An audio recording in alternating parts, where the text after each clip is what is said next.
Hey guys, what is up? কেমন আছেন সকলে? আশা করি ভালো। আজকে আমরা দেখতে চলেছি চলতি মৌসুমে শুরু হওয়া বাংলাদেশ প্রিমিয়ার লিগে এখন পর্যন্ত সর্বোচ্চ উইকেট টেকার সেরা 5 জন বলার। নাম্বার 5, কামরুল ইসলাম রাব্বি 2 উইকেট নিয়ে এবারের আসরে 5 নম্বরে আছে, এখনও অনেক ম্যাচ পড়ে আছে। নাম্বার 4, মোহাম্মদ সাইফুদ্দিন, আমার প্রিয় অলরাউন্ডার। সে ব্যাটে বলে দুর্দান্ত, সেও 3 উইকেট নিয়ে লিস্টের 4-এ আছে। নাম্বার 3, মেহেদী হাসান 4 উইকেট নিয়ে এখন অব্দি সেরা বলারের তালিকায় 3-এ আছে।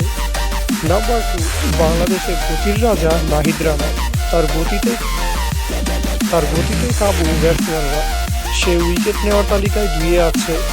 নাম্বার 1, খুশদিল শাহ, সে এখন পর্যন্ত শীর্ষ 1-এ আছে।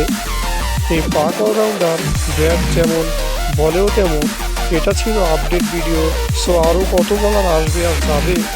আর আজ এখানেই বিদায় নিচ্ছি, আমি ওমর ফারুক। সবাই ভালো থাকবেন, সুস্থ থাকবেন, আল্লাহ হাফেজ।